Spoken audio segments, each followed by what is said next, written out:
guys, this is Lord Chael speaking on behalf of our show sponsor, Established Titles. Established Titles is a project based on a Scottish custom where landowners are referred to as lords and ladies. They allow you to buy as little as 1 square foot of dedicated land so you can officially call yourself a lord or a lady. Established Titles is not just about your ego. You also get to do some good. In addition to your new fancy title, Established Titles supports global charities like One Tree Planet and Trees for the Future to help with the afforestation effort. Your title pack gets you at least 1 square foot of dedicated land in a private estate in Scotland. Your certificate features a unique plot number where you can see the exact location of your land. And right now, Established Titles is holding 200 plots of land right next to mine. So come join me in the Bad Guy Inc. Kingdom. Getting this certificate even allows you to officially change your name to Lord or Lady. Put it on your credit card, put it on your plane tickets, or if you're so inclined, put it on your dating profile. Makes for a great last-minute gift, and there's even couples packs that come with adjoining plots of land. Established Titles is having a great limited-time sale. Go to establishedtitles.com/Chael to save 10% off today. Remember to use the promo code Chael, or just click on the link below. I was just looking at Adesanya's record, some kind of like a promotion for his upcoming fight, a tail of the tape. Guys, off the top of my head, but I'll get you awful close here. 24 MMA fights, 80 kickboxing matches, 6 or 10 professional boxing matches, 6 of them. Total number's like 111. I'm literally looking at this. I'm just going real fast here. Just going real fast. I did not realize that. Now, it's a very different perspective for me living in Portland, in Oregon, in America. We don't do a lot of kickboxing. You could really search it out. But if you were an avid kickboxer, if you found that's a niche sport, so now you find somebody, who are you going to find to compete with?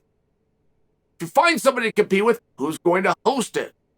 Who's going to come and watch it? How does this business move forward? Just a tricky one, but other parts of the world, it's not necessarily that complicated. We all hear the stories about Thailand. You could go out on a Tuesday night to a local bar, they're going to bring you Thai fights.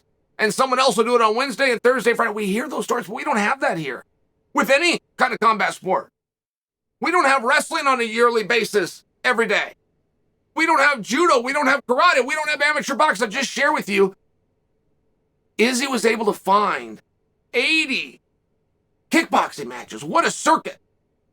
What a contact he must have. But what a unique experience. And I'm reading that and go, okay, but what does that take out of you? At what point are you learning and you're growing and getting better? And at what point does it begin to take out of you? And of all those matches that Izzy had, I get you close to 111 guys, he lost 7 of them. 7 times. I imagine that Izzy started this as a boy. I imagine he started it as a child. 7 times ever? I have had months where I dropped 7 competitions. Many people have. At some point in our life, everything's going wrong and you're doing a whole bunch of matches and they're every single Saturday. And on Thursdays, for part of your life, you'll also have a dual meet. 2 different competitions. 7 matches in his entire life. Man, that's insane. That must be the best way to train. That must be, if I have an aspiring athlete, somebody comes to me, what's the best thing I can do to their son? Get him 80 kickboxing fights, get him 10 boxing matches, bring him over to MMA. But what about grappling? That seems important. No, throw it out. Don't do any grappling at all. You work at that in the practice room somewhere. It'll be enough. That'd be the worst advice I could ever give. That is terrible. That is ridiculous. I can't even believe that we've got empirical evidence that worked. That is interesting. Why? Why did that work and how? Brian Stann, who's as tough of a guy as you're ever going to come across, not just physically, but mentally. He understands what it takes. And Brian Stann maintains that in an MMA situation, you cannot cardiovascularly keep up with somebody that comes in wrestling heavy, that is wrestling experienced, no matter how hard you train. Brian goes further to explain that it takes a lifetime to build the lactic acid. It will not come through in a training camp or even if you get a wild hair in your 20s. if that person comes heavy in wrestling and their experience, the fatigue and anxiety, you better find another way to beat them. That's what Brian Stann maintains. Now, he's right. Randy Couture, start real early stories, was a wrestler. And when I say the term was a wrestler, I don't mean like he used to wrestle and then he gets in MMA. No, he was active. He was a wrestler. 1997 was the year. Randy had goals to be on the 2000 Olympic team. He's got 3 years of wrestling, active and competitive, that he's pursuing when he also every now and again slips off and does a fight. Randy had one belief, and he won a world championship. World championship with one strategy and one belief, which is, I don't need to know the resume of this guy. I don't need to know if he prefers arm locks or uppercuts. I don't need to know anything he's done. As long as I know one thing, he doesn't have a lifetime of wrestling. And here's what I'm going to do. I'm going to go make him wrestle. He's going to want to box with me. He's going to want to kick with me. I'm going to make him wrestle. Now, you have to understand, in a wrestling match, that doesn't work. What the hell does it even mean? I'm going to make a guy wrestle. What does it even mean? In a wrestling match, we're going to determine the winner off of a differential of points when time runs out. So you can't just go make him wrestle. You got to get points. You got to score. You got to have actual strategies. But not in MMA. As light as Randy's idea was, I watched it work. I would watch Randy come out there and grab a hold of the guy. Not do any technique that would get him points in wrestling. He was just making him wrestle. Whether it was pushing and pulling on the feet, whether it was something called pummeling, whether it's getting under it, whether it's putting your weight on, he's going to make him wrestle. When I get down to the ground, I'm going to make him wrestle. Randy would hand fight from a grounded position, but he was also the first to do it.